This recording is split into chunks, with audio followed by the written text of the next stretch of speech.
Cambodia দক্ষিণ পূর্ব এশিয়ার একটি দেশ। কম্বোডিয়া সুউচ্চ পাহাড়, স্বচ্ছ নীল জলরাশি, অসংখ্য প্রত্নতাত্ত্বিক নিদর্শন থাকার কারণে কম্বোডিয়াকে এশিয়ার সুইজারল্যান্ড বলা হয়ে থাকে। কম্বোডিয়া দক্ষিণ পূর্ব এশিয়ার একমাত্র বৌদ্ধ সংখ্যাগরিষ্ঠ দেশ, যে দেশটিকে মুসলমানরা প্রায় 200 বছর শাসন করেছিল। 2018 সালে ইসলামিক সহযোগী সংস্থা OICর মহাসচিব আয়াত আমিন কম্বোডিয়াকে মুসলিম স্থানের বাতিঘর বলে অভিহিত করেছেন। কম্বোডিয়ান দক্ষিণ পূর্ব এশিয়ার একমাত্র বৌদ্ধ সংখ্যাগরিষ্ঠ দেশ, যে দেশটিতে মুসলমানদের জন্য সরকারি খরচে হজ পালনের ব্যবস্থা করা হয়।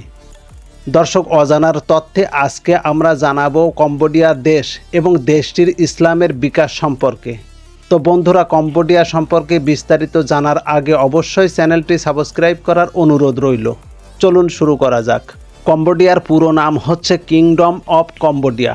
দেশটি থাইল্যান্ড এবং ভিয়েতনামের মধ্যবর্তী স্থানে অবস্থিত। কম্বোডিয়ার আয়তন 1,81,035 বর্গ কিলোমিটার। দেশটির রাজধানী হচ্ছে নমপেন। নমপেন তেমন বড় কোনো নগরী নয়। সাংবিধানিকভাবে কম্বোডিয়ার রাষ্ট্রীয় ধর্ম হচ্ছে বৌদ্ধ। দেশটির 97% মানুষ বৌদ্ধ ধর্মের অনুসারী। ইসলাম কম্বোডিয়ার দ্বিতীয় বৃহত্তম ধর্ম। কম্বোডিয়ার মোট জনসংখ্যার 2% মানুষ ইসলাম ধর্মের অনুসারী। কম্বোডিয়ার সরকারি পরিসংখ্যান অনুযায়ী দেশটিতে 7,61,048 জন মুসলিম বসবাস করে। কম্বোডিয়ার মুসলমানদের সংখ্যা তুলনামূলকভাবে কম হলেও দক্ষিণ পূর্ব এশিয়ার দেশগুলোর মধ্যে কম্বোডিয়াতে সবচেয়ে দ্রুত হারে মুসলিম জনসংখ্যা বৃদ্ধি পাচ্ছে। কম্বোডিয়ার রাজধানী নমপেন শহরে 10 থেকে 12টি বড় মসজিদ আছে, আর পুরো কম্বোডিয়ার আনাচে কানাচে ছড়িয়ে রয়েছে প্রায় 1022টিরও বেশি মসজিদ। 1953 সালে কম্বোডিয়া ফ্রান্সের কাছ থেকে স্বাধীনতা লাভ করে। দেশটির রাস্তাঘাট সাদামাটা ধরনের।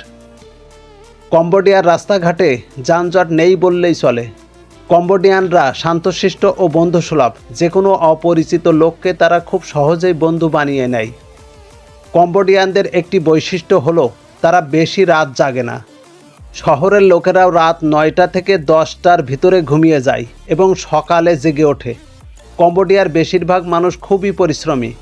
কম্বোডিয়ান নারীদেরকে খুবই সম্মান দেওয়া হয়। কম্বোডিয়ান নারীরা থাকে পরিবারের প্রধান কর্তা হিসাবে। কম্বোডিয়ান বেশিরভাগ পুরুষ ঘরের কাজ করে থাকে।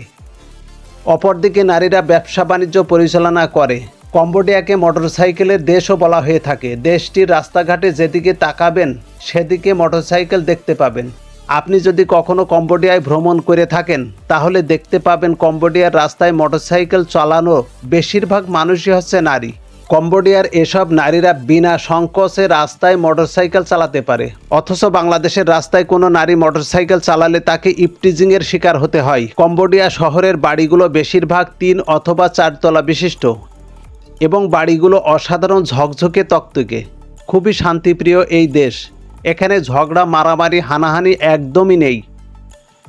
ইউরোপ আমেরিকার পর্যটকদের কাছে থাইল্যান্ড, ইন্দোনেশিয়া, শ্রীলঙ্কা, মায়ানমার আকর্ষণীয় হলেও বর্তমানে ভিয়েতনাম ও কম্বোডিয়ার দিন দিন অনেক বেশি আকর্ষণ হয়ে উঠতে শুরু করেছে পর্যটকদের কাছে।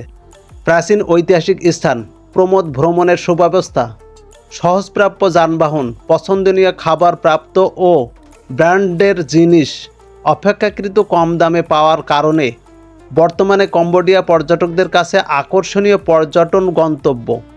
প্রতি বছর কয়েক হাজার বাংলাদেশি পর্যটক কম্বোডিয়ায় প্রাকৃতিক সৌন্দর্য উপভোগ করতে যায়। 1642 সালে কম্বোডিয়ার রাজা প্রথম রামাদিবাদী দেশটির সিংহাসনে আরোহণ করেন। সিংহাসনে আরোহণের পরপরই কম্বোডিয়ার এই রাজা ইসলাম ধর্ম গ্রহণ করেন। রাজা রামাদিবাদী ছিলেন কম্বোডিয়ার ইতিহাসের একমাত্র মুসলিম শাসক। ক্ষমতা গ্রহণের পর তিনি কম্বোডিয়া থেকে ওলন্দাজ এবং ব্রিটিশ ইস্ট ইন্ডিয়া কোম্পানি বহিষ্কার এবং অনেককে হত্যা করেন, যার ফলে ওলন্দাজ ও ব্রিটিশরা কম্বোডিয়ার মুসলিম এই রাজার উপর প্রতিশোধ নিতে চক্রান্ত শুরু করে। 1654 সালে ব্রিটিশ ও ওলন্দাজরা একসঙ্গে মিলিত হয়ে হোসাইন প্রভুদের সহায়তায় কম্বোডিয়ার এই মুসলমান রাজাকে ক্ষমতা থেকে পদচ্যুত করেন। এরপর ওলন্দাজরা কম্বোডিয়ার রাষ্ট্রীয় ক্ষমতায় আসলে মুসলমানদের বিতাড়িত করে, যার ফলে কম্বোডিয়াতে মুসলমানেরা সংখ্যালঘু হয়ে পড়ে। রাজা রামাদিবাদী আমলে কম্বোডিয়ার অসংখ্য মানুষ ইসলাম গ্রহণ করেন। এছাড়াও তিনি ওই সময় বহু মসজিদ নির্মাণ করেছিলেন।